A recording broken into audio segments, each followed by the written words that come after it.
Hello நண்பர்களே, வணக்கம். நான் உங்கள் பிரியா. நம்ம இன்றைக்கி பார்க்க போகிற பதிவு என்ன அப்படின்னு பார்த்தீங்கன்னா, இன்றைக்கி நம்மளுக்கு சனி மகா பிரதோஷம் உங்கள் எல்லாருக்குமே தெரியும்.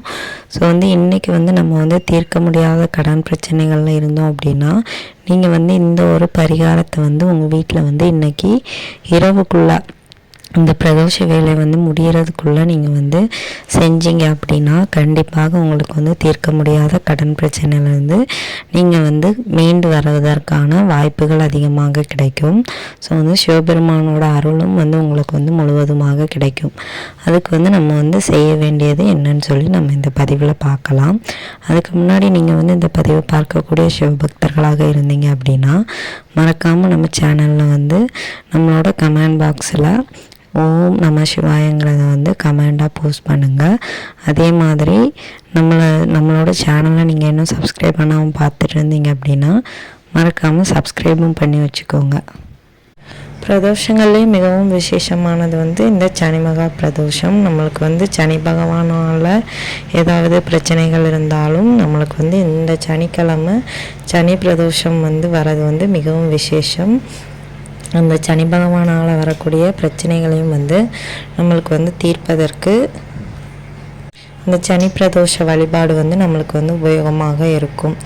திரியோதசி திருதியில் வரக்கூடிய இந்த சனி பிரதோஷம் மிகவும் விசேஷமானது. பிரதோஷ காலம்னாலே சிவபெருமான் தேவர்களை காப்பாற்றுவதற்காக ஆழக்கால விஷயத்தை உண்ட அந்த நேரத்தை தான் பிரதோஷ நேரம் அப்படின்னு சொல்லுவோம்.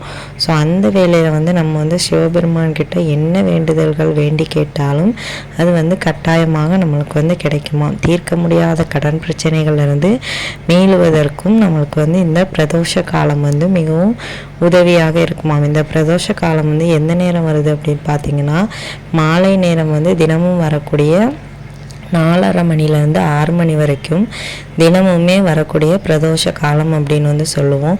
இதனால தான் நம்மளை 5:30லேருந்து 6 மணிக்குள்ளே விளக்கு ஏற்றணும் அப்படின்னு சொல்கிறாங்க மாலை வேலை நேரத்தில். இது நம்ம தொடர்ந்து பண்ணிட்டு வந்தோம் அப்படின்னாலும் கண்டிப்பாக நம்மளுக்கு அதற்குரிய பலன்களை சிவபெருமான் தருவார். ஸோ நீங்கள் என்ன செஞ்சாலுமே நம்மளோட சிவபெருமான் நம்மளுக்கு கட்டாயமாக அதற்கான அருளை நம்மளுக்கு தருவார். ஸோ இந்த பரிகாரம் செய்வதற்கு நம்மளுக்கு தேவையான பொருள் என்ன அப்படின்னு பார்த்தீங்கன்னா ஒரு பிளேட், ஒரு செராமிக் பிளேட்டோ இல்லை மண் பிளேட்டோ இல்லை பிளாஸ்டிக்கோ இந்த மாதிரி ஏதாவது ஒரு தட்டு எடுத்துக்கோங்க. அந்த தட்டில் ஒரு கைப்பிடி போல் உப்பு, கல் உப்பாக இருந்தாலும் சரி, கல் உப்புனா மிகவும் நல்லது. என்கிட்ட இந்த உப்பு தான், கல் உப்பை தூளாக்கி வச்சுருக்கேன். ஸோ அந்த உப்பை நான் எடுத்திருக்கேன். ஸோ அந்த உப்பு, அதுக்கப்புறமா ஒரு கப்பு, ஒரு கண்ணாடி கிளாஸில் தண்ணீர் எடுத்துக்கோங்க. நம்ம நார்மலாக குடிக்கிறதுக்கு யூஸ் பண்ணக்கூடிய தண்ணீர். அப்புறம் என்கிட்ட ஒரே ஒரு வில்வ இலை, அதுவும் காய்ந்து போய் தான் இருக்குது. ஸோ உங்ககிட்டே வில்வ இலை இருந்தது அப்படின்னா மிகவும் சிறப்பாக இருக்கும்.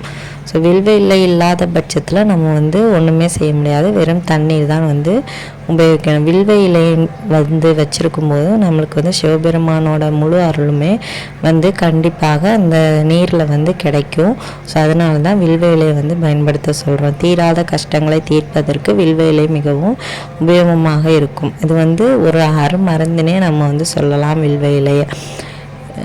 நம்மளோட சிவனோட நெற்றிக்கண் வடிவில் இருக்கிறதுனால இந்த இலை நம்மளுக்கு எப்பேற்பட்ட தீராத வியாதிகளையும் தீர்க்கக்கூடிய குணம் கொண்டது தான் இந்த வில்வ இலை. வீட்டில் மகிழ்ச்சியை பெருக்க வைக்கும், கடன் பிரச்சனைகள் தீருவதற்கும் கண் திருஷ்டி போக்குவதற்கும் இது மிகவும் ஒரு அருமருந்தாக இருக்குது. ஸோ அதனால் வில்வ இலை கிடச்சிது அப்படின்னா அதை தாராளமாக எடுத்துக்கலாம்.